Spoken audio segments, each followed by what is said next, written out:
জিলহজ মাস শুরু হয়ে গেল। বাইতুল্লাহ যারা হাজী সাহেব ওখানে হজে গেছে, এই হজ শেষ কোরবানি দেওয়া পর্যন্ত, চাঁদ উঠার থেকে কোরবানি দেওয়া পর্যন্ত নখ কাটবে না, চুল কাটবে না, কিছুই কাটা যাবে না। আমরা বাইতুল্লাহ যেতে পারি না, যারা কোরবানি দিবেন, যারা দিবেন না সবাই এই আমলটা করি, অন্তত একটু বাহানা করবেন যে ওখানে যেতে পারি না, তবে হাজীদের সাথে একটু মিল করলাম। নখ চুল কিছুই কাটবেন না কোরবানি করার পরে। এর দ্বারা অনেক ফজিলত, মাওলার কুদরত। ওই বলছিলাম না, বাইতুল্লাহ মাওলার পাগলামির জায়গা, মাওলার আশেকের এশক আর পাগলামির জায়গা বাইতুল্লাহ। দেখেন না, এই যে গোসল করবে হাজিরা, সাবান লাগানো যাবে না, তেল লাগানো যাবে না, যত ময়লা সয়লা নিয়ে এলোমেলো থাকো ততই আল্লাহর কাছে ভালো। পাগল সাজো পাগল। জিলহজ মাসের 8 তারিখ রাতের বেলা ইব্রাহিম নবী স্বপ্ন দেখতেছেন, আমার রাস্তায় কোরবানি করো। ইব্রাহিম নবী, নবীদের স্বপ্ন ওহী। নবী স্বপ্ন দেখে সকালবেলা উঠে চিন্তায় পড়ে গেলেন, কি দেখলাম? স্বপ্ন তো কয়েক ধরনের, এক স্বপ্ন রহমানি, আর এক স্বপ্ন শয়তানি, আর এক স্বপ্ন নফসানি। শয়তানের পক্ষ থেকে স্বপ্ন, আর নিজের ধ্যান খেয়ালের দ্বারা স্বপ্ন, আর একটা রবের পক্ষ থেকে স্বপ্ন। নবী চিন্তায় পড়ে গেলেন, কি ওহী নাকি কোনো শয়তানের পক্ষ থেকে দেখলাম? বুঝতে পারলেন না। এজন্য এই দিনটাকে বলে ইয়াউমে তারবিয়াহ। ইয়াউমুত তারবিয়াহ, সন্দেহের দিন। পরের দিন আবার একই স্বপ্ন। ওদিন স্বপ্ন দেখে বুঝতে পারলেন যেটা না রবের পক্ষ থেকে আমার প্রতি আদেশ হুকুম আসছে। স্বপ্ন দেখা ফাইনাল হয়ে গেলেন, আল্লাহর রাস্তায় কোরবানি করতেই হবে। এবার দ্বিতীয় রাত্রে স্বপ্ন দেখে ফাইনাল সিদ্ধান্ত নিয়ে নিলেন, উট কোরবানি দিলেন। আগের দিনও দিলেন। এই দিনটা যেহেতু নিশ্চিত হয়ে গেলেন, আল্লাহর পক্ষ থেকে পরিচয়, সিদ্ধান্ত যেন আল্লাহর পক্ষ থেকে এই স্বপ্ন, এজন্য এই দিনটাকে বলে ইয়াউমে আরাফা, 9 জিলহজ। এই দিনের রোজার অনেক দাম। খালি বয়ান, এই বিষয় আলোচনা করলে কত লাইন। আরাফার রাত দিনের রোজা বড় দামি রোজা। এই মাসের প্রথম থেকেই রোজা বড় দামি, আমল বড় দামি। আল্লাহ কসম খাইছেন, ওয়াল ফাজরি ওয়ালায়ালিন আশর, 10 রাতের কসম, ফজরের কসম। আরাফার দিনের ফজর কেউ বলছেন, বা হজের দিনের কসম। আল্লাহ পাক রব্বুল আলামিন ইব্রাহিমকে স্বপ্ন দেখাইলেন তৃতীয় রাত্র 10 তারিখ। ইব্রাহিম নবী স্বপ্ন দেখছেন, তখন তিনি জবে করা শুরু করলেন। 10 তারিখ ইয়াউমুন নাহার। ইব্রাহিম নবী ফাইনাল যে আল্লাহ পাক আমার উট চায় না, আমার অন্তরের আসল জিনিস চায়। আমার এই জীবনে আসল তো ইসমাইল ছাড়া কেউ না। 13 বছর বয়স হয়ে গেল, এখন বুঝি আমার পরীক্ষা, আমার সন্তানের জবাই করার হুকুম আসছে। চিন্তা করেন, সন্তান জবাই করা কত বড় কঠিন। রেডি হয়ে গেলেন, কোনো প্রশ্ন নাই। সুরিয়া রশিনিয়া রওয়ানা। যাইতে যাইতে মক্কা নগরীতে হাজির। যেই এলাকা দেখছিলেন জঙ্গল, এখন দেখে মানুষের অভাব নাই, বাচ্চারা খেলাধুলা করে। এত বাড়িঘর, হাজেরার ঘর কই, ইসমাইলের ঘর কই, খবর নাই। একটা বাচ্চারে ডাইকা এখানে ইসমাইল নামের কেউ আসেনি? ভাইবা ভাইবা ভাইবা কিছুক্ষণ পরে বলে আসে। কই ওদের ঘর আসেনি? কয় এলাকার শেষ মাথায় ছোট একটা ঘরের মধ্যে থাকে মা আর সন্তান। ওরা জানে না ইব্রাহিমকে। নবী হাঁটতে হাঁটতে গেলেন, গিয়া দেখে ইসমাইল সামনে খেলতেছেন। নবী তো দেখাই কলিজা সিরিয়া গেছে, ডাক দিয়া হাত বাড়ায় দিছে দরজার সামনে, বাবা আয়। ইসমাইল একটা দৌড় দিয়া মায়ের কাছে গেছে, চিনে না। মা হাজেরাকে নবী সালাম দিলেন, কান্না। দীর্ঘ বছর কোনো সম্পর্ক নাই, কত কষ্ট করে করে আমি জীবন কাটাইছি। ইসমাইলের কয়, চিনো নারী বাবা, যাও তোমার নিয়ে বাবা ইব্রাহিম নবী। যায় না। এক পর্যায়ে যখন কান্নার অবস্থা, ইব্রাহিম নবী চিন্তা করলেন, মায়ায় যদি পইরা যাই না জানি আল্লাহর পরীক্ষায় ফেল করি। হাজেরাকে ডাক দিয়ে কয়, হাজেরা দেরি করা যাবে না, ইসমাইলের সুন্দরভাবে সাজায়া পড়ায়া দাও, সুন্দর পোশাক পড়ায়া দাও, বাদশার দাওয়াতে যাব। আল্লাহর দাওয়াত কয় নাই, ঘুরায় কইছে বাদশার দাওয়াত। মনে করছে দুনিয়ার কোনো বাদশার দাওয়াত। মা হাজেরা বাবার সাথে ছেলে যাবে দাওয়াতে, রাজকীয় কোনো দাওয়াত। মনের আবেগ দিয়া সন্তানটারে এমন ভাবে গোসল করাইয়া সাজায় পড়াইয়া দিলেন। এবার বাবার হাতে তুইলা দেন, সন্তান ঘর থেকে বাবার সাথে রওয়ানা। মা হাজেরা ঘরের বাইরে নাই না, চোখের পানি মুছে আর কান্না করে। এত বছরের সন্তান বাবার সাথে যা আনন্দের এক কান্না, কিন্তু জানেন না যে আমার মাওলার ডাকে যাইতেছে ইসমাইলের জবাই করার জন্য। মা হাজেরা একা, ইব্রাহিম নবী সন্তান ইসমাইলের নিয়ে যায়। ইসমাইলও জানে না যে তাকে জবাই করা হবে। শয়তানের মাথা গরম হয়ে গেল, এই পরীক্ষায় যদি সবাই পাশ করে তো কত বিধর্মী মুসলমান হবে, ফেল করানোর বুদ্ধি কি? চিন্তা করে শয়তান ভাবলো যে মহিলার দিল নরম, হাজেরারে ধোকা দেই। গিয়া কয়, হাজেরা মানুষের সুরতে ইসমাইলের সারস কই, বাবার সাথে গেছে দাওয়াতে। কার দাওয়াত? কয় বাদশার দাওয়াত। কয় না, রবের দাওয়াত। কেন? রবের দাওয়াত যদি হয় তো তো ভালো। কয় না না, জানো না কি বলে, জবাই করার জন্য নিছে। না, বাবা কোনদিন সন্তানের গলায় ছুরি লাগাইতে পারে না। ইবলিস কয়, আল্লাহর হুকুম হয়েছে, ইব্রাহিমের কাছে ছুরিও আছে ইসমাইলের জবাই করার জন্য। এই কথা শুইনা হাজেরা কান্না করে বলে, ইবলিস, যদি কথা সত্যই হয়, আমার রব যদি হুকুম দেয় এখান থেকে তুই চলে যা, আমি হাজেরার এক ইসমাইল কেন, আরো যদি ইসমাইল থাকে আমি রবের জন্য রাস্তায় ফিলাই দিব, আল্লাহর পথে দিতে আমি প্রস্তুত আছি। শয়তান পারল না ধোকা দিয়া, চলে গেল ইব্রাহিম নবীরে ধোকা দিতে, ইসমাইলেরে দিতে। গিয়া ইসমাইলেরে কয়, তোর বাবা তোরে জবাই করবে, কই যাও? ইসমাইল ডাক দিয়া কয়, বাবা আপনি কি আমাকে জবাই করতে নেন? ইব্রাহিম নবী বলে, শয়তান ধোকা দেয়, তাড়াতাড়ি পাথর মারো। এবার পাথর নিক্ষেপ করলেন 7টা। ইব্রাহিম নবী 7টা পাথর নিক্ষেপ করলেন। আবার আরেক জায়গায় ধোকা, ওখানে আবার পাথর, এভাবে 3 জায়গায়। আল্লাহর কাছে আমলটা পছন্দ হওয়ার কারণে এই আমল পর্যন্ত স্মৃতি আল্লাহ দিয়ে দিলেন। হাজী সাহেবরা এই 3 জায়গায় পাথর না মারলে একজন হাজির হজ কবুল হবে না। এবার চলে গেলেন মিনা বাজারে, সন্তানকে জবাই করে দেওয়ার জায়গা। জবাই করবে ঠিক এমন সময় ইব্রাহিম নবী একটু চিন্তা করলেন, ইসমাইলের একটু মতামতটা নিয়ে নেই, দেখি আমার সন্তানের কি মতামত। এইবার সন্তানের ডাইরেক্ট বলতেছে, ইন্নী আরা ফিল মানামি আন্নী আযবাহুকা ফানজুর মাযা তারা। ও বাবা, আমি স্বপ্নে দেখছি তোমাকে জবাই করতেছি, তোমার মতামত কি? কত কঠিন।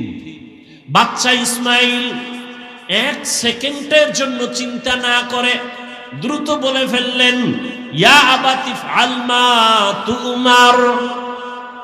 বাবা তাড়াতাড়ি আপনাকে যে আদেশ করা হয়েছে পালন করেন।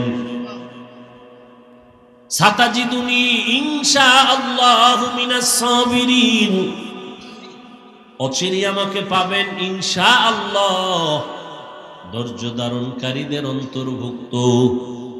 এরে আল্লাহর বান্দা, এখানে অনেক কথা। ইব্রাহিম নবীকে আল্লাহ পাক স্বপ্নে দেখাইলেন কেন? ডাইরেক্ট বললেন না কেন? আবার ইসমাইলকে জিজ্ঞাসা করলেন কেন? আল্লাহর হুকুমের বেলায় জিজ্ঞাসা করলেন কেন? এখানে তো জিজ্ঞাসা করার কোনো যুক্তিকতা নাই, আল্লাহ অর্ডার করছে পালন করো। আবার ইসমাইল স্বপ্নের কথাটাকে এত গ্যারান্টি দিল কেন? অনেক কথা এখানে। ইসমাইল নবী বললেন, আব্বাজান আমাকে দ্রুত আপনি যা দেখছেন হুকুম পালন করেন। বাবাই বলছে আমি স্বপ্নে দেখছি জবাই করতে। ইসমাইল বলে আপনাকে যে হুকুম দেওয়া হয়েছে তা পালন করেন। দেখছে স্বপ্ন, কিসের হুকুম? 13 বছরের সন্তান। অনেক কথা এখানে, হিকমত, এগুলোর জবাব এখন দেওয়ার সময় নেই। ইসমাইল বইলেই চোখের পানি ছেড়ে দিয়েছেন। ঐতিহাসিকগণ লিখেন, ইসমাইল বলে বাবাজান যদি আমাকে এই কথাটা বাড়িতে বসে বলতেন, আমি আমার দুঃখিনী মায়ের থেকে একটু বিদায় সালাম দিয়া আসতাম। আমার মা কত কষ্ট করে আমাকে বড় বানাইছেন। মানুষ ছিল না, জঙ্গল পাহাড়, পানিও নাই, খানা নাই। আম্মা জানের থেকে আসছি, সালাম দিতে পারলাম না। আম্মা জান আমারে না পায় জানি পাগলনির মতো হয়ে যায়। আব্বা জান আমার আম্মার কাছে আমার সালাম পৌঁছাইয়া দিয়ে আমাকে তাড়াতাড়ি জবাই করে দেন, আর বাড়ি যাইয়া আমার আম্মারে আমার সালাম জানাইয়ে। আর আমার আম্মা যদি আমারে না পাইয়া চোখের পানি ছেড়ে কাঁদে, আপনি আমার আম্মার সাথে রাগ করবেন না। আমার আম্মারে বুঝায় বলবেন ইসমাইল সালাম দিছে, দুনিয়ায় সন্তান কতদিন থাকে, কিয়ামতের ময়দানে মোলাকাত হয়ে যাবে। আব্বাজান আমার আম্মার কাছে আপনি এই বার্তা পৌঁছায় দিয়েন। আমার আম্মা অনেক কান্না করবে আমাকে না পাইয়া। ইতিহাসবিদরা বলে, আবার ইসমাইলি কথাও বলছেন, আমার রক্তের জামা মাখা আমার মায়ের কাছে দিয়েন, আমার মা দেখে একটু কলিজা ঠান্ডা করবে। এবার ইসমাইল বলে আব্বাজান আমার চেহারাটা মাটির দিকে রাইখা আমারে শোয়াইয়া জবাই করে, কারণ আমার চেহারার দিকে যদি আপনার মায়ার নজর লাগে, আপনি মায়ার কারণে ছুরি চালাইতে পারবেন না। আরে আপনি ছুরি চালাইতে গিয়া যদি ব্যর্থ হয়ে যান, আবার মাওলাই বেজার, পরীক্ষায় বুঝি আপনি ফেল হয়ে যাবেন। দ্রুত আমার চেহারাটা নিচে রাখবেন, আর আমার হাতে পায়ে রশি দিয়া ভালো করে বাঁধেন। জবাই করতে গিয়া যদি আমার পায়ের নাড়াচাড়া আপনার শরীর মোবারকে লাগে, বেয়াদবি হয়ে যাবে। বাবার সাথে আমি বেয়াদবি করবো, এটা বরদাস্ত করা যায় না। ও বাবা আমার, হাত পাও ভালো করে বেঁধে নেন, আপনার চক্ষু দুইটাও বাঁধেন, আপনার চোখের নজর যেন আমার দিকে না পড়ে। বাবা তাড়াতাড়ি আপনি ছুরি চালান। ইসমাইল নিজে শুয়া পড়লেন আল্লাহর মোহব্বতের জন্য। আল্লাহ পাক রব্বুল আলামিন ছুরিরে বললেন, খবরদার আবার ইসমাইলের একটা পশমও যেন ক্ষতি না হয়। ইব্রাহিম নবী যখন ছুরি চালায় একটুও পশম কাটে না। ইব্রাহিম নবী পাথরের উপরে আঘাত করলেন, পাথরটা টুকরা টুকরা হয়ে গেল। ইসমাইলের কয়, বাবা আর একবার চেষ্টা করে আসো। আল্লাহ বুঝি আবার বেজার হয়ে গেলেন নাকি? এবার নিয়ত করছি রক্ত হাতে না লাগা পর্যন্ত ছুরি চালাইতেই থাকবো। ও আল্লাহর বান্দারা, কেমন ঈমান, কেমন আমার মালিকের মোহাব্বত। সন্তানের ছুরির নিচে রেডি আমার মাওলার হুকুমের জন্য। এবার ইসমাইলকে যখন নিয়ত করছে রক্ত হাতে না লাগা পর্যন্ত ইসমাইলের ছাড়বে না। ইসমাইলকে আবার যখন শোয়াইয়া ছুরি চালাবে, ইসমাইল যখন মাটিতে শুয়া পড়লেন, আসমান থেকে আমার আল্লাহ অর্ডার দিলেন, ও জিবরাইল জলদি করে জান্নাতি একটা দুম্বা নিয়ে যাও, আমার ইব্রাহিমের ছুরির নিচে দাও, ইসমাইলের যেন কোনো ক্ষতি না হয়। জিবরাইল আল্লাহর অর্ডারে জান্নাতি দুম্বা নিয়ে রওয়ানা। জিব্রাইল ভাবলেন মনে হয় আমি যাইতে না যাইতে ইসমাইল বোধহয় জবাই হয়ে যাবে। জিব্রাইল আসমান থেকে জোরে আওয়াজ দিলেন, আল্লাহু আকবার, আল্লাহু আকবার। এইভাবে আওয়াজ দেওয়া মাত্র ইব্রাহিম নবী আসমানে তাকাইয়াও তিনি আওয়াজ দিলেন, ইসমাইলও আওয়াজ দিলেন, লা ইলাহা ইল্লাল্লাহু আল্লাহু আকবার। ইব্রাহিম নবী আওয়াজ দিলেন, আল্লাহু আকবার ওয়ালিল্লাহিল হামদ। আল্লাহর কাছে তাকবীর ও কিয়ামত পর্যন্ত নারী পুরুষ সবার জন্য আল্লাহ পাক স্মৃতি হিসাবে রাইখা দিলেন। 9 তারিখ জিলহজ মাস, ফজর থেকে চালাও, নারীরা পুরুষেরাই তাকবীর পড়বা, আল্লাহু আকবার, আল্লাহু আকবার, লা ইলাহা ইল্লাল্লাহু আল্লাহু আকবার ওয়ালিল্লাহিল হামদ। প্রত্যেক ফরজ নামাজের পরে একবার করিয়া নারীও একবার, পুরুষেও একবার। নারীরা আস্তে আওয়াজে, পুরুষেরা একটু জোরে আওয়াজ দিয়া পড়বে। 13 তারিখ পর্যন্ত আল্লাহ পাক এই পছন্দের আওয়াজকে জারি রাখলেন কিয়ামত পর্যন্ত। ইসমাইলের দুম্বা যখন জিব্রাইল আসতেছে, ইব্রাহিম নবী যখন ছুরি চালায়, ইসমাইলের সরাইয়া দুম্বা দিয়া দিলেন। হঠাৎ করে দেখে রক্ত লেগে গেল, চোখ খুলে তাকায় দেখে অচেনা একটা জানোয়ার জবাই হয়ে গেল। আল্লাহর পক্ষ থেকে আওয়াজ আসতেছে, আল্লাহ বলেন, ওয়ানাদাইনাহু আইয়া ইব্রাহিম কদ সাদ্দাক্তার রুইয়া ইন্না কাযালিকা নাজজিল মুহসিনিন। ও ইব্রাহিম, তোমার পক্ষ থেকে আমার যা চাওয়া তা হয়ে গেছে। আমি সন্তানের জবাই চাই নাই, আমি চাইছি তোমার কলিজার মুহাব্বত। আমি দেখতে চাইছি তোমার অন্তরে আমি মাওলার মুহাব্বত বেশি নাকি সন্তানের মুহাব্বত বেশি। জবাই চাই না, যাও তাড়াতাড়ি হাজেরার কাছে চলিয়া যাও। ইসমাইলের জন্য মা হাজেরা কান্না করে, ও ইব্রাহিম, সন্তানকে মায়ের কোলে ফিরাইয়া দাও। আর বলে আসো বাদশার দাওয়াতে যাই, বিদায় বেলা বাদশার থেকে একটু হাদিয়াও তো দরকার। আমি জান্নাতি একটা হাদিয়া দিয়া দিলাম, হাজেরাকে নিয়ে এই হাদিয়া তোমরা খাও। আল্লাহ বলেন, ওয়াফাদাইনাহু বিযিবহিন আযীম। ওই ইব্রাহিম নবীর কুরবানি আল্লাহ পাক বলেন, লাইয়ানালাল্লাহা লুহুমুহা ওয়ালা দিমাউহা ওয়ালাকিন ইয়ানালুহুত তাকওয়া মিনকুম। ও দুনিয়ার কুরবানি দেনেওয়ালারা, আমি তোমার রক্ত চাই না, পশুর গোশত চাই না, আমি চাই তোমার কলবের তাকওয়া। তুমি কুরবানি কি মানুষকে দেখাবার জন্য দাও না, আমি আল্লাহর মুহাব্বতে দাও। আমি তোমার অন্তরের মুহাব্বতের পরীক্ষা নিতেছি। আমি তোমার গোশতের পরীক্ষা নেই না, রক্তের কিছুই নেই না। আমি আল্লাহ তোমার অন্তরের তাকওয়া চাই। ও আল্লাহর বান্দারা, আল্লাহর মুহাব্বত নিয়া এখনো সময় আছে। সন্তানের মায়ায় পড়িয়া, মা বাবার মায়া, পরিবারের মায়ায়, আল্লাহর রহমত থেকে অনেক দূরে এখনো তওবা করেন। ও যুবক বাবারা, পর্দার আড়ালের মা বোনেরা, আল্লাহর কাছে তৌফিক চান, আল্লাহ হাজেরার মতো আদর্শওয়ালা আমাদের নারীদের বানাও। ও যুবক বাবারা, দোয়া করো, আল্লাহকে বলো ইসমাইল নবীর আদর্শওয়ালা বানায় দাও।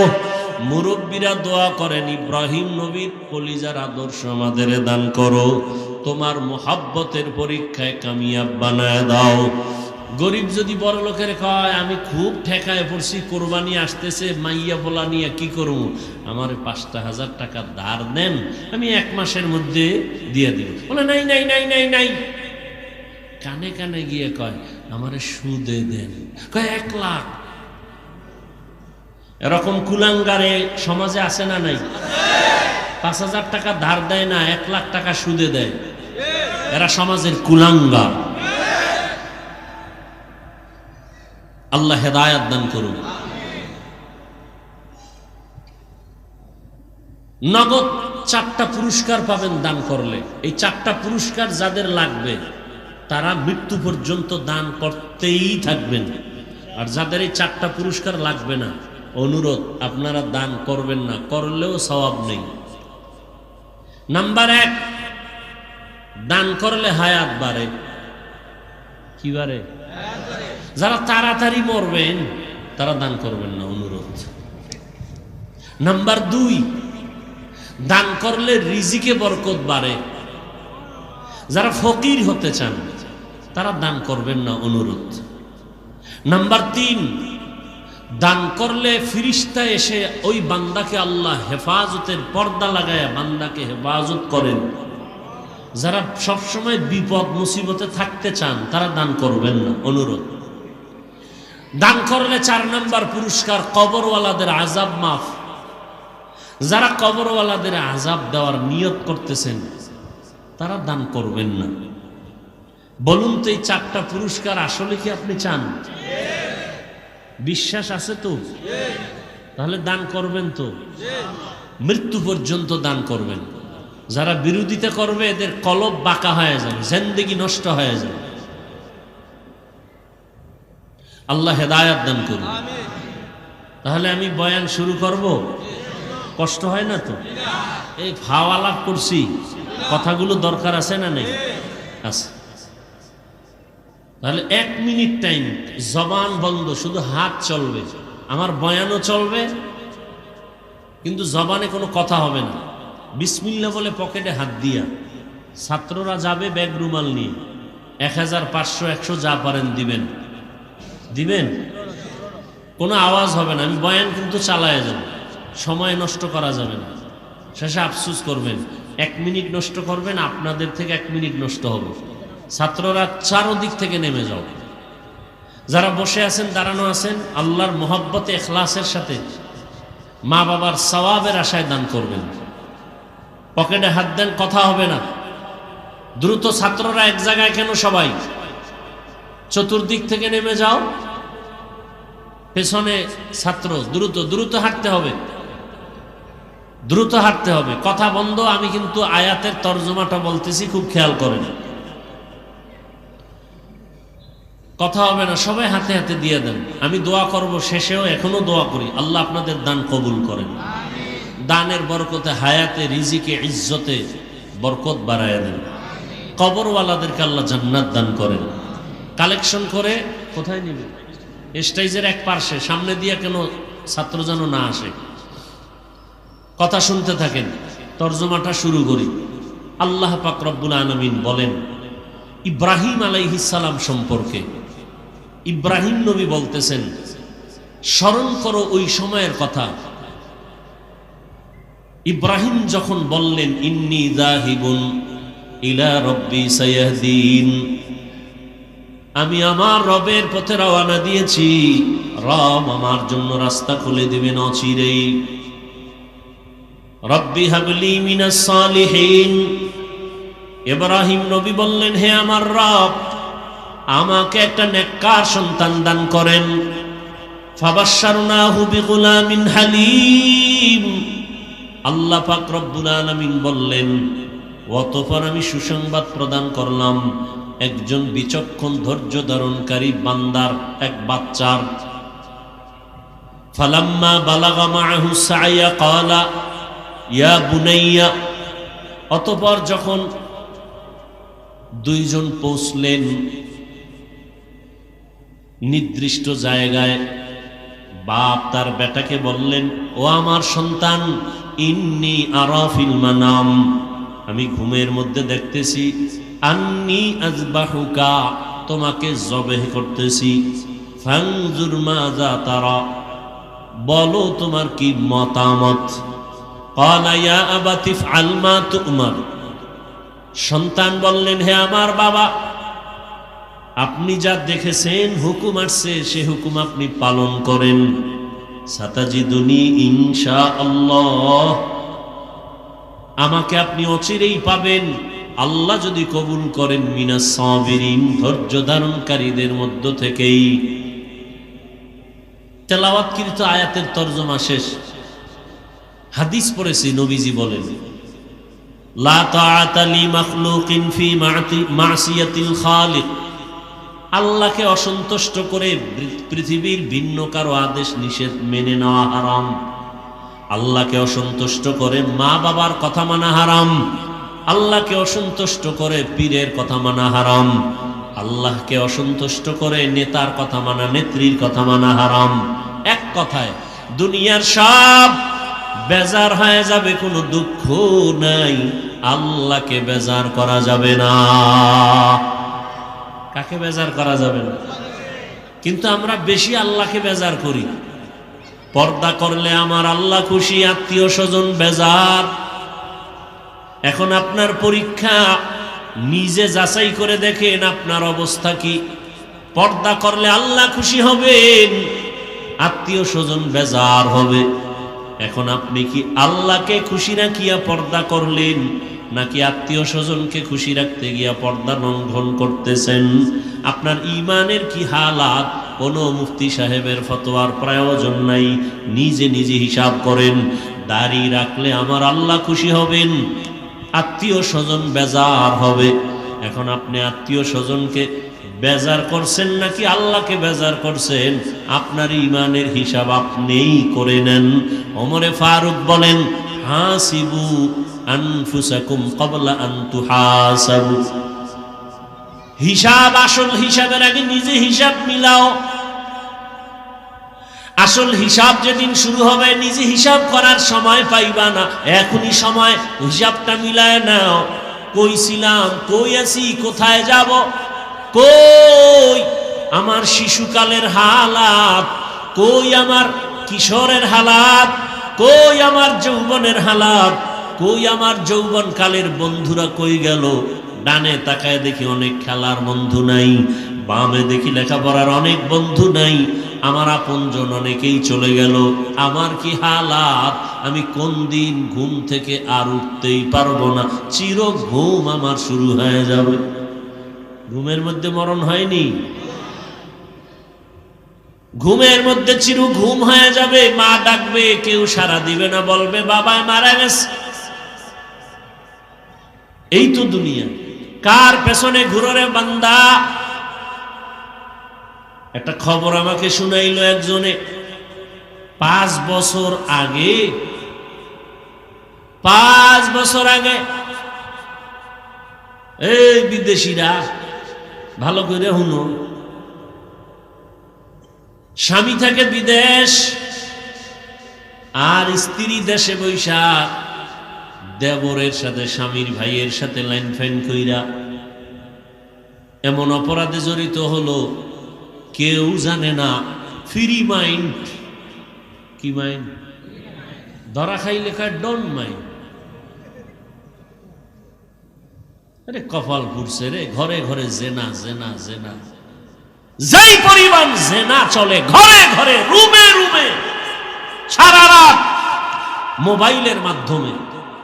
চোখের জেনা, কানের জেনা, হাতের জেনা, জবানের জেনা।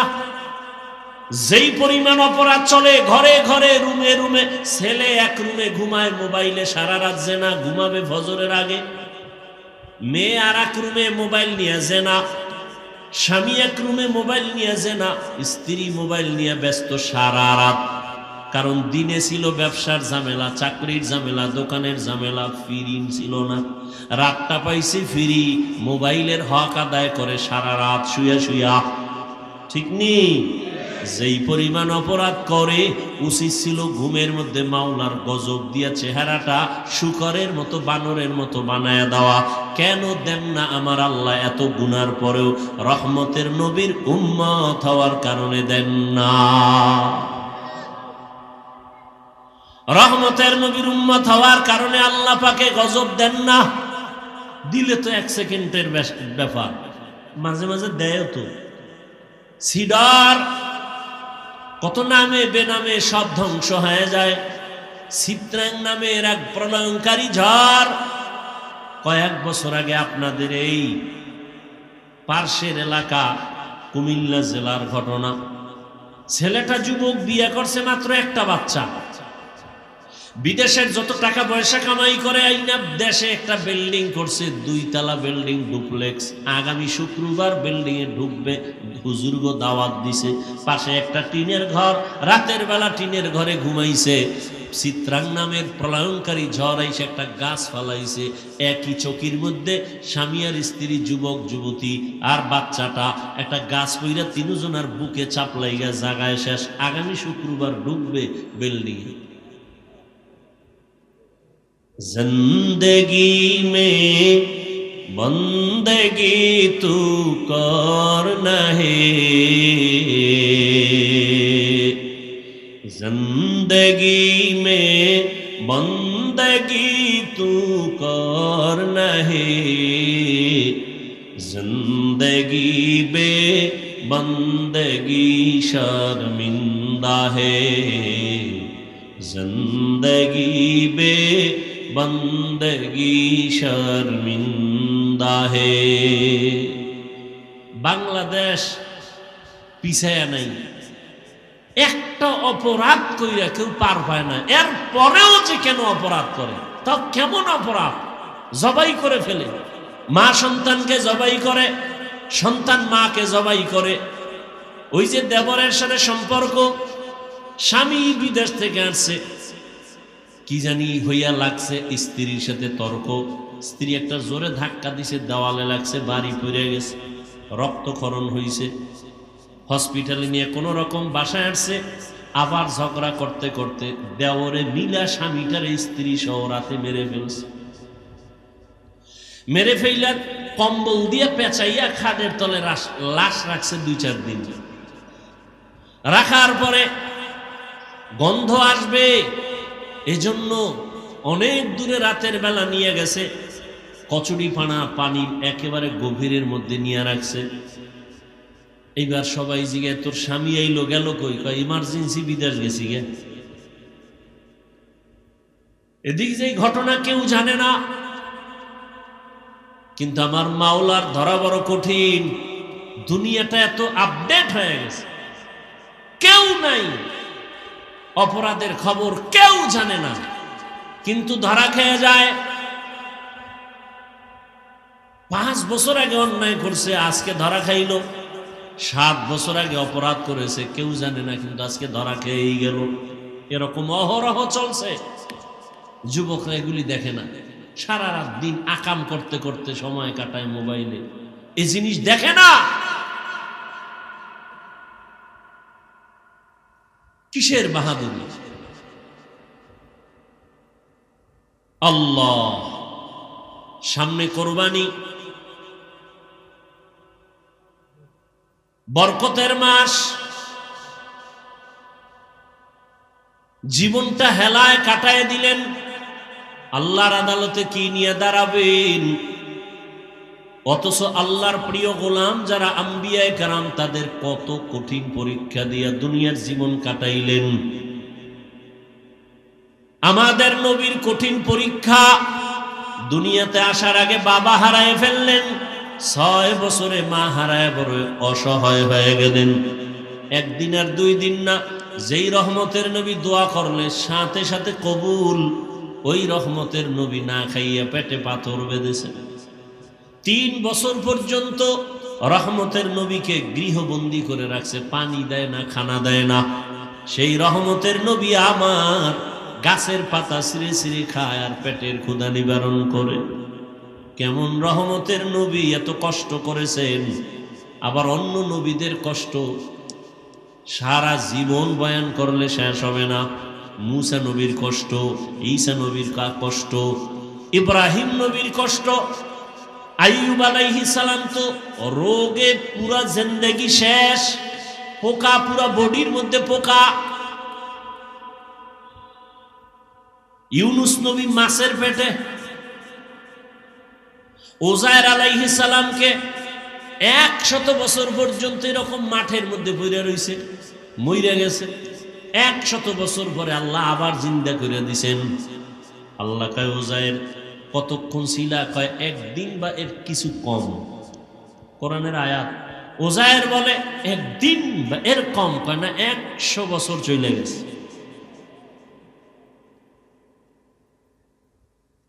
আমাদের সেই তুলনায় তো কিচ্ছুই হয় না। এখনো দিব্যি আরামে আছি, খাইলই ঘুমাই। আর ইব্রাহিম আল্লাহর একজন পয়গম্বর, দুনিয়াতে হেদায়েতের বার্তা বাহক আর বানাইয়া আল্লাহ পাঠাবেন, কিন্তু নবী ইব্রাহিমের আগমনটা বড় কঠিন। ইরাকের বাবেল শহর, ওই শহরের অধিপতি নমরুদ এক সময় একদিন রাতের বেলা ঘুমে স্বপ্ন দেখে একটা আগুন উইঠা পুরা ইরাক বাবেলটাকে ছাই করে ফেলছে। ঘুম থেকে উইঠা নমরুদ বলে, গণকরে ডাকো, গণকরে ডাক দাও, আমি যে স্বপ্ন দেখলাম আগুন, ভয় পাইলাম, কি এটা? গণকরা আইসা এবার পরিচয় দিল, ও বাদশাহ জাহাপনা, তুমি আগুন দেখো নাই, তোমার কপালের জম দেখছো। এই আগুনের মতো শক্তিশালী একটা সন্তান জমিনে আসবে, তোমার সব কিছু ধ্বংস করে ফেলবে, তোমার এই বাদশাহী সব শেষ হয়ে যাবে। নমরুদ কয়, সন্তান আসবে? বলে হ্যাঁ। ছেলে না মেয়ে? কয় ছেলে। মায়ের গর্ভে আসছে? না। জমিনে? না। তাড়াতাড়ি তাহলে আশাটাই বন্ধ করে দাও।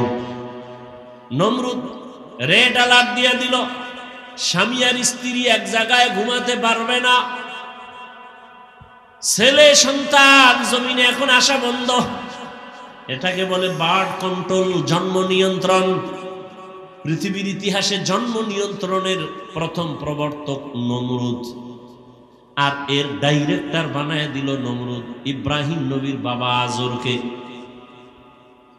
আল্লাহ তাআলা চাইলেন ইব্রাহিম আসবে, তোর সব জুলুম বন্ধ করাবো, এবং কোথায় আসবে? যারে ডাইরেক্টর বানাইছো তার ঘরে আসবে। তুই বাধা দিয়ে পারবি না, কারণ আমার আল্লাহর সাথে যারা পাল্লা দেয় কেউ কোনোদিন আগাইতে পারছে? কথা বলেন, কেউ পারে নাই। এরে নবীর উম্মতের দল, এই যে 10 বছর আগে, শিক্ষিত যারা বুঝেন তারা বলেন 10 বছর আগে বাংলাদেশের মানুষের যেই সংখ্যা ছিল এখন কি পরিমাণ কমছে না বাড়ছে? তাহলে জন্ম নিয়ন্ত্রণের ট্যাবলেট গুলো গেল কোথায় গেল? স্লোগান রাস্তার মোড়ে মোড়ে ব্যানার লাগায়, ছেলে হোক মেয়ে হোক দুটোর বেশি নয়, একটা হলে ভালো হয়। আমি বলি আবার লেখ না হইলে আরো ভালো তোদের জন্য। এরা জন্ম নিয়ন্ত্রণের বড়ি খায় কেন? আর এটি বানাইলো কেরা?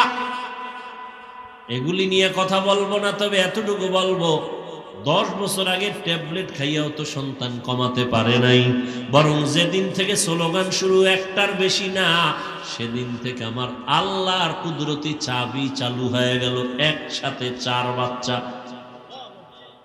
ঠিক নেই? লিল্লাহি মুলকুস সামাওয়াতি ওয়াল আরদি ইয়াহাবু লিমান ইয়াশা ইয়াহাবু লিমান ইয়াশাউ ইনাসাও ওয়া ইয়াহাবু লিমান ইয়াশাউ যুকুর আও ইউযাওবিজুহুম যুকরানা ওয়া ইনাসা ওয়া ইয়াজআলু মান ইয়াশাউ আকিমা ইন্নাহু আলিমুন কাদির।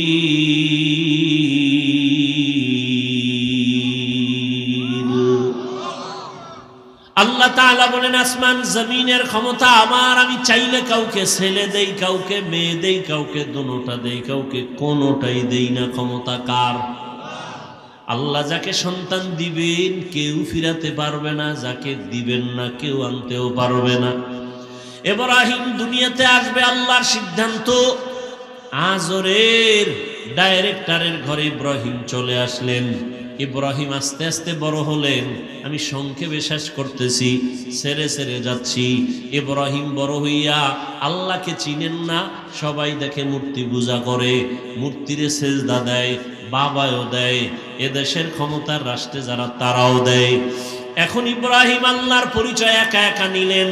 আল্লাহ তাআলার কুদরত দেখে আসমানের দিকে তাকায়া আল্লাহর পরিচয় নেই, জমিনের দিকে তাকাইয়া পরিচয় নেই, সূর্যের দিকে তাকায় আল্লাহর পরিচয় নেই। রবের পরিচয় নিয়া আল্লাহ তাআলা তাকে ঈমানের দৌলত এমন ভাবে দান করলেন, এক পর্যায়ে বাবাও টের পাইয়া নমরুদও টের পেয়ে গেল। এক পর্যায়ে ইব্রাহিমের উপর অত্যাচার শুরু হয়ে গেল। অত্যাচারের এক পর্যায়ে তাকে মেরে ফেলার জন্য রেডি। কেমনে মারবে? কয় এমনি ঠাস করে মারবো না, জাগাত মারবো না, ধুকে ধুকে মারবো। বলে কেমনে ধুকে ধুকে মারবো? কয় অগ্নিকুণ্ড সাজাইয়া আগুনের মধ্যে ফালাও, পুরাইয়া তারপরে মারবো।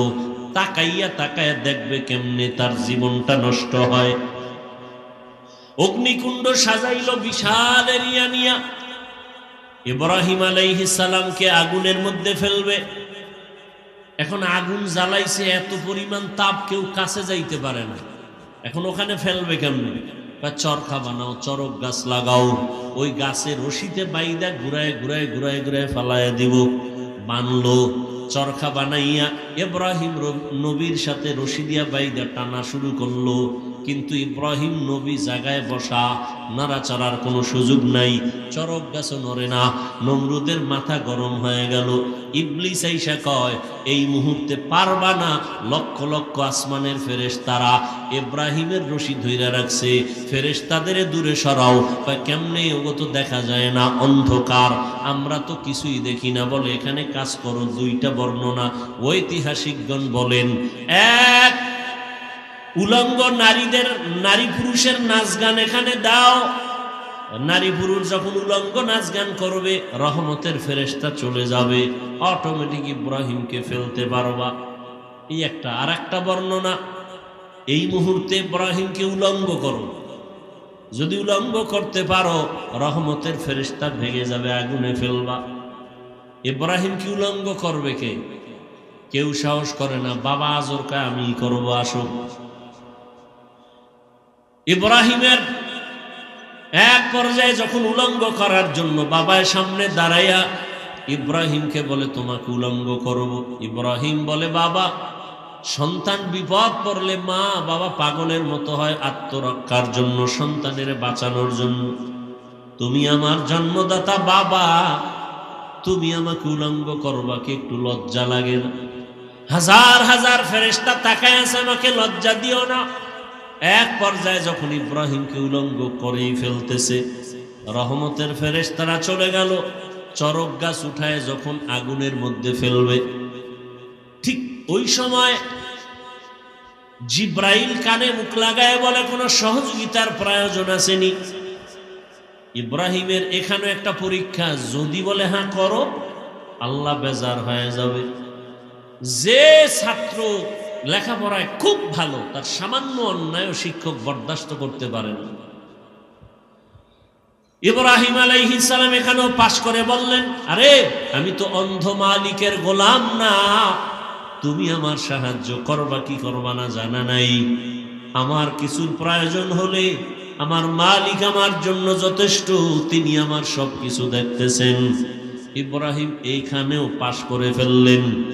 আগুনের মধ্যে যখন ফেললো, আল্লাহ আগুনকে হুকুম করে দিলেন, উলনা ইয়া নারু কুনি বারদাও ওয়া সালামান আলা ইব্রাহিম। আকে লুতুফে খেশরা ইজহারে কর, বাখলিল আসনারে রাগল জারে কর। আগুনের মধ্যে ইব্রাহিম পড়ে আছে দিব্যি আরামে, কোন ইব্রাহিম নবীর পশমও জ্বলে না। নমরুদ অনেক দূরের থেকে তাকায় বলে, আগুন তুই কি দুর্বল হয়ে গেলি? কয় না, ইব্রাহিম যার কথা মাইনা চলে, আমিও তো তার কথা মেনে চলি। ইব্রাহিমের আল্লাহ হুকুম দিছে, জ্বালানোর নিষেধ করেছেন, পশম যেন জ্বলে না। আবার আল্লাহ যদি অর্ডার করে, তোর এই পুরা জমিন আমি জ্বালায় দিতে পারি। দীর্ঘদিন ইব্রাহিম নবী আগুনের মধ্যে থাইকা বের হলেন, সশরীরে আরামে সুস্থতার সাথে বের হইয়া। এবার কয় না, এত বড় জুলুম সহ্য করা যায় না, দেশে থাকবো না। বিদায় বিবি বিশ্ব সুন্দরী সারা, তাকে নিয়ে রওনা সিরিয়ার দেশে, ইরাক থেকে সিরিয়ায় যাবে। সাথে একজন তার ভাতিজা লূত আলাইহিস সালাম তার সঙ্গে আছেন। আল্লাহর পদে পদে বান্দার উপরে পরীক্ষা। যাবেন সিরিয়ায়, মিশরের এলাকা যখন পার হচ্ছেন সেখানে আবার এক ঝামেলা। মিশরের জালেম খবর পাইছে বিশ্ব সুন্দরী সারা যায়, এটাকে আটকাও। আটকাইয়া লয়ে গেছে তার খাস কামরায়। ইব্রাহিম নবী একা বসে আছেন রাস্তায়। ইব্রাহিম নবী বলেন, হে মালিক, তুমি আমারে যতই পরীক্ষা করো দয়া করে পাশ করায়া দাও। আমার বিবির সতীত্ব নষ্ট করবে কেউ, বরদাস্ত করা যায় না, কি না জানি করে জানি না।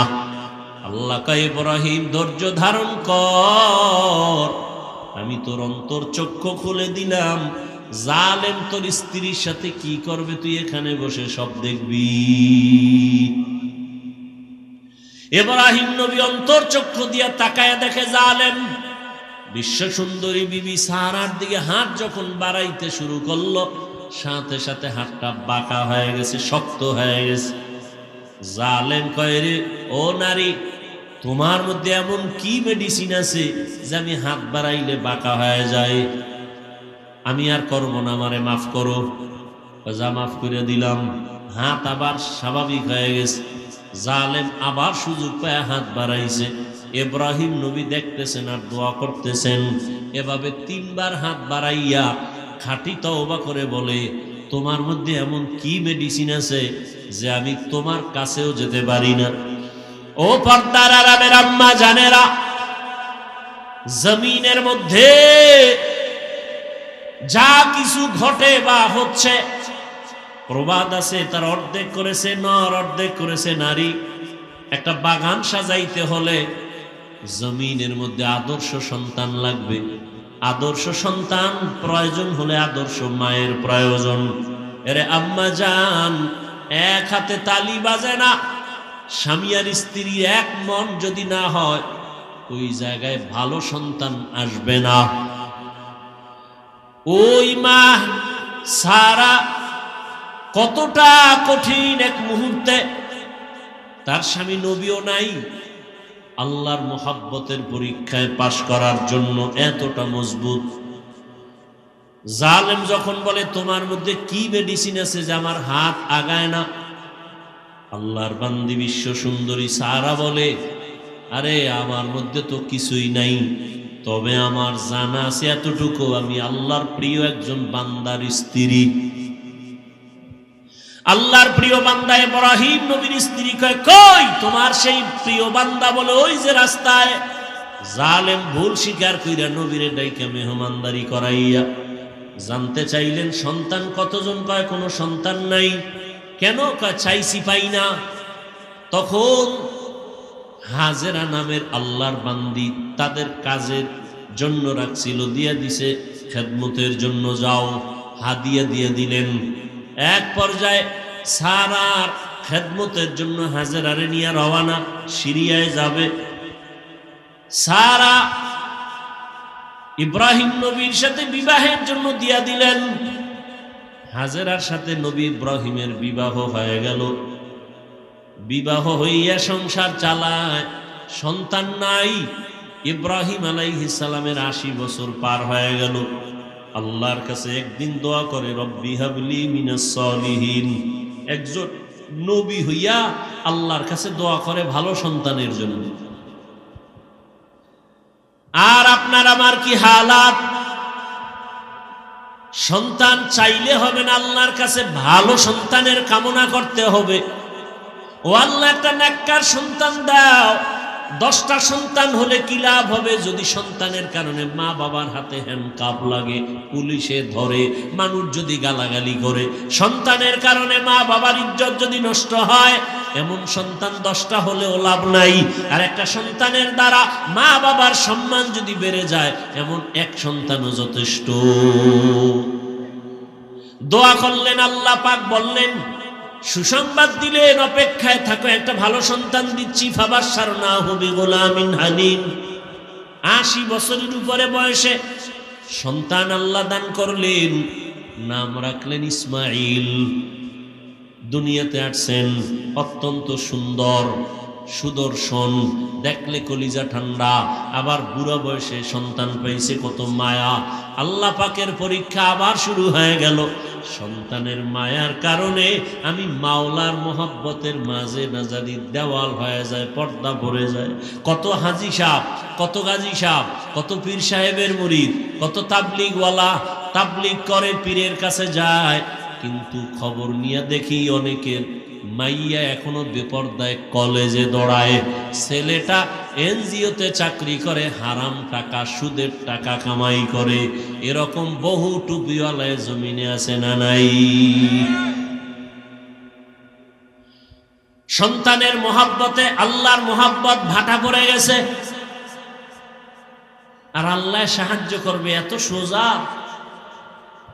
সন্তানের মোহাব্বত আল্লাহ এর জন্য সতর্ক করছেন, সাবধান।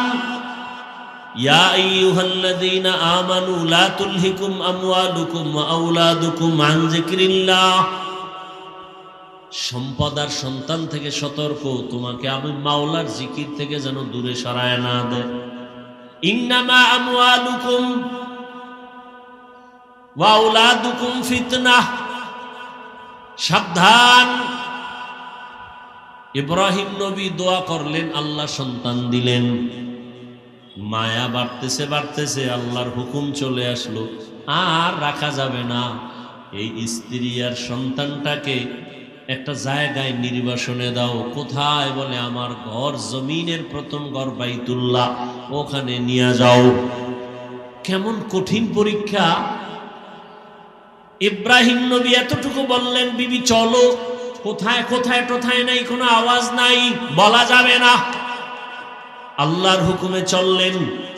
হাজেরা আর শিশু ইসমাইলকে নিয়ে হাঁটতে হাঁটতে হাঁটতে হাঁটতে বাইতুল্লাহ, যেই বাইতুল্লাহর চারদিকে জঙ্গল আর পাহাড়, মানুষ নাই, কোনো আলো নাই, বাতাস নাই, খাদ্য নাই, কিচ্ছু নাই, বিরান ভূমি, এক চতুর্মুখী জঙ্গল, ভয় আর ভয়। সেখানে হাজেরাকে রাইখা, শিশু ইসমাইলকে রাইখা পয়গম্বর ইব্রাহিম এবার বাড়ির দিকে রওয়ানা। কথাও বলা যাবে না, কত কঠিন পরীক্ষা আপনি চিন্তা করছেন।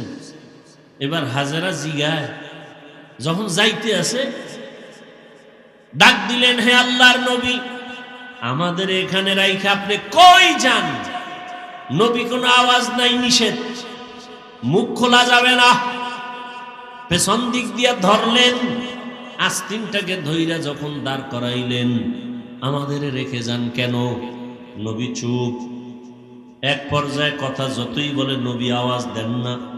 মা হাজেরা শেষ সময় বলেন, আমাদের যেখানে রাইখা যাইতেছেন, এটা কি আপনার ইচ্ছা নাকি রবের হুকুম? এহেনেও জবান খোলা যাবে না। মাথা নাড়ায় ইশারা দিলেন, হ্যাঁ রবের হুকুম। তাও মুখে বলে নাই। আল্লাহ কেমন কঠিন পরীক্ষা! শুধু ইশারায় জবাব দিলেন, হ্যাঁ আল্লাহর হুকুম। এ কথা বলা মাত্র হাজেরাও তো যেমন তেমন বান্দি না, নবীর সোহবাত। বিদায় বেলা বলেন, পয়গম্বর আপনি চলে যাবেন, দুঃখ নাই, তবে শিশু ইসমাইলের রাইখা গেলেন, একটু পানি আছে আর কিছুই নাই, আমাদের জন্য একটু দোয়া করবে। এখানে জঙ্গল, চারিদিকে পাহাড়, খানা দানা নাই, কোনো মানুষ নাই, আমি একটা মাত্র মহিলা মানুষ, আবার বাচ্চাটাও আমার শিশু, আপনার কাছে কিছুই চাই না নবী, আমাদের জন্য একটু দোয়া করিয়েন। আর যদি মাঝে মাঝে একটু মনে চায়, আমি হাজেরার খবর নেওয়ার প্রয়োজন নাই, আমার সন্তান ইসমাইলের খবর নিয়ে যাইয়েন, মাঝে মাঝে আসবেন। নবী কথা বলা নিষেধ। এবার চলতেছেন, হাজেরা এখানে বসে আছেন, চিন্তায় পড়ে গেলেন, এই জঙ্গলে কোনো মানুষ নাই, পাহাড়, আমি একা ইসমাইলের নিয়ে কেমনে থাকবো? আল্লাহর কাছে দোয়াও করেন। ইব্রাহিম নবী উইঠা পাহাড়ে উঠা নিচে নামলেন, নাইমা আল্লাহর দরবারে হাত উঠায় দোয়া করা শুরু করলেন। রব্বানা ইন্নী আসকানতু মিন যুররিয়্যাতি বিওয়াদিন গায়রি যি যারইন ইনদা বাইতিকাল মুহাররম রব্বানা লিউকিমুস সালাতা ফাজআল আফইদাতাম মিনান নাসি তাহবি ইলাইহিম ওয়ারযুকহুম। নবী দোয়া করলেন, দোয়া করিয়া তিনটা কথা বলে গেলেন, হে আল্লাহ, তোমার দরবারে তিনটা দোয়া করে গেলাম। আমার সন্তান, আমার স্ত্রী এখানে আছে, তুমি বাসস্থানের মানুষের ব্যবস্থা করে দিও, এবং তুমি তাদের রিজিকের পানির ব্যবস্থা করো, এবং তাদের খানার আয়োজন তুমি ফল ফ্রুটের ব্যবস্থা করিও। নবী দোয়া করে চলে গেলেন সিরিয়ায়, সারাকে নিয়ে জীবন কাটায়। হাজেরার ইসমাইল এখানে কেউ নাই, চতুর্মুখী জঙ্গল পাহাড়। ইসমাইলের পানি পান করাইতে করাইতে শেষ হয়ে গেল, কিচ্ছু নাই, চারদিকে কোনো পানিও নাই। ও পর্দার আড়ালের আম্মা জানেরা, আল্লাহর মোহাব্বত কত কঠিন, কত কোরবানি আর ত্যাগ একজন নারী ইতিহাস কায়েম করে গেছেন। আপনারা নবী না, তবে নবীদের মায়ের মতোই তো আপনাদের মান। আপনারা তো সাহাবায়ে কেরামদের মায়ের মতো দামি নারী। আপনারা তো ইসমাইল নবীর মা হাজরা আলাইহিস সালামের মতো দামি। আপনারা তো ঈসা নবীর মা মারিয়াম আলাইহিস সালামের মতো দামি। আপনারা তো বেঈমান ফেরাউনের স্ত্রী আসিয়ার মতো বড় দামি। আম্মাজান হাজরা আলাইহিস সালাম কি পরিমাণ ত্যাগ স্বীকার করলেন, স্বামীর সাথে রাগও করলেন না। যখন জানতে পারলেন আমার আল্লাহর হুকুম, তখন আর কোনো আওয়াজ দিলেন না, বরং চোখের পানি বলে বললেন, ও স্বামী, আল্লাহর দরবারে দোয়া করবেন। ইব্রাহিম নবী তো দোয়া করে চলে গেলেন। এখন ইসমাইলের বাচ্চা মানুষ কান্না ক্ষুধা, মা হাজেরার দুগ্ধ নাই, এক পর্যায়ে পানিও শেষ হয়ে গেল, নিজেও খানা পান না, বাচ্চারও খানা দিতে পারে না, এমন কঠিন হালাত। বাচ্চা ক্ষুধার তৃষ্ণায় কান্নার আওয়াজ। এক পর্যায়ে মা হাজেরা মাঝে মাঝে নিজের জিহ্বাটা ইসমাইলের মুখের মধ্যে দিয়ে দেয়, দেখে জিহ্বার লালাও নাই। মায়ের চোখে পানি, কোথায় যাবে? জঙ্গলের ভেতরে। আল্লাহর কাছে বলে, আল্লাহ রাস্তা খুলে দেন। ইসমাইল ও বাচ্চা শুয়ে শুয়ে কান্না করে। মা হাজেরা হঠাৎ সফা পাহাড়ে তাকাইলেন, একটু দূরে দেখে 10টার সময় সূর্যের আলো পানি পানি মনে হয়।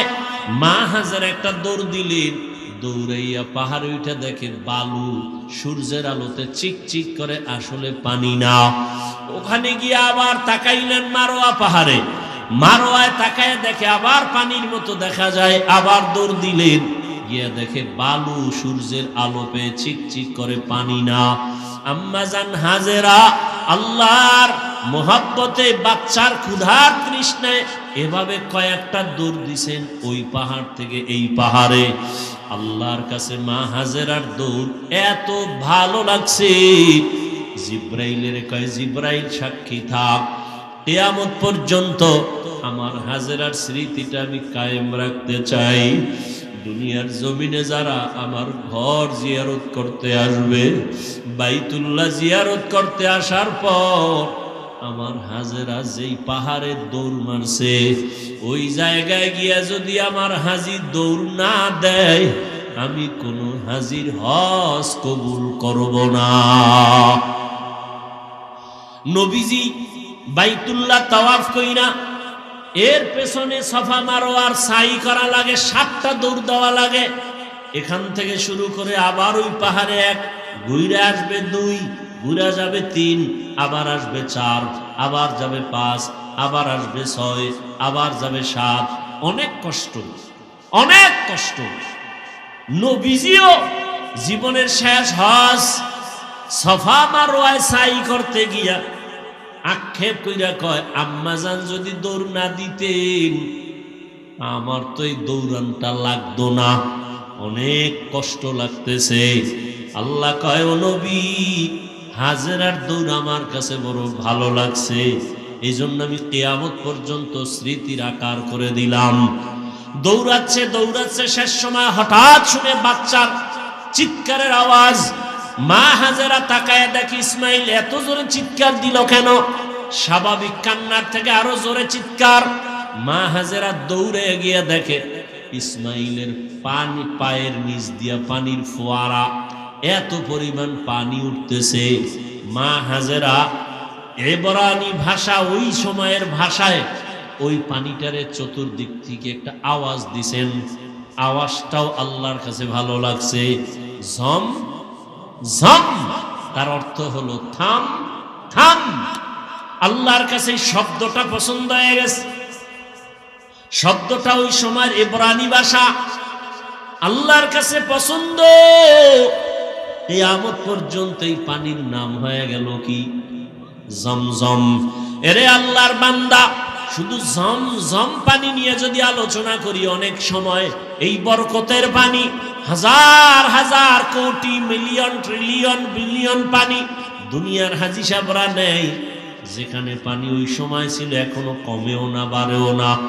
সাহাবায়ে কেরাম রহমতের নবীকে জিজ্ঞাসা করলেন, ইয়া রাসূলুল্লাহ, জমজম পানির তলা কই? নবী বলেন, জমজম পানির তলা হাউজে কাউসারের সাথে।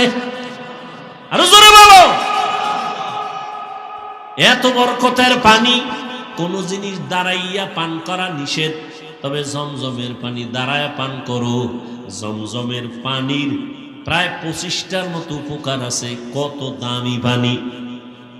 ওলামায়ে কেরাম লেখছেন, জমজম পানিটা কাউসারের থেকেও দামি। কারণ পৃথিবীর শ্রেষ্ঠ ব্যক্তি রহমতের নবী মেরাজে যখন যাইতেছেন, আল্লাহর নবী বলেন, আমাকে জমজম কূপের পানি দিয়া ওযু বানাইলো, আমাকে শোয়াইলো চিৎভাবে, আমার বুকের মাঝখান থেকে চিরলো, ভেতর থেকে কলবটাকে বের করে স্বর্ণের পেয়ালায় রাখলো, জমজমের পানি দিয়া ধুইলো, আবার ভেতরে রাখলো, আবার চাপ দিল, এমনি আবার হয়ে গেল, সেলাই লাগলো না, রক্ত গেল না, ব্যথাও পেলাম না।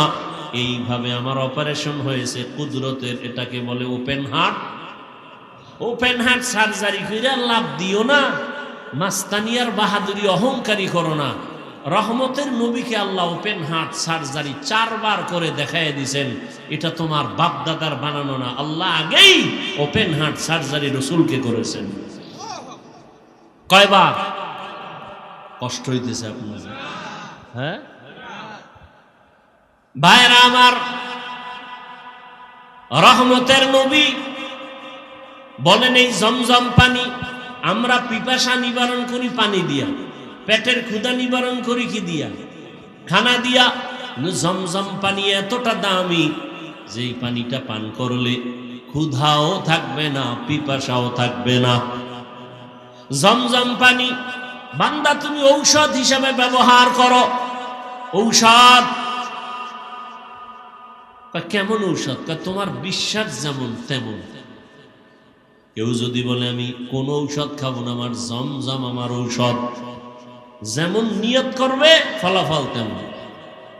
বরকতের পানি মা হাজেরাও পান করলেন, বাচ্চাটারও দিলেন, ক্ষুধাও নাই, পিপাসাও নাই। একটা দোয়া কবুল হয়ে গেছে। আর এক দোয়া ছিল, মানুষ যেন এখানে এসে বসতি বানায়। ব্যবসা করতে যায় একদল মানুষ, ওই পথ পাশ দিয়া তাদের পানির প্রয়োজন। খুঁজতে খুঁজতে হাজেরারে পাইছে, জমজম পাইয়া কই পানি আমরা নিমু, কারণ এটার মালিক আছে। কে? বলে আমি। কয় যে পানি যে নিবা দিমু, তবে শর্ত কি? তোমরা এখানে ব্যবসা বাণিজ্য করে বাসস্থান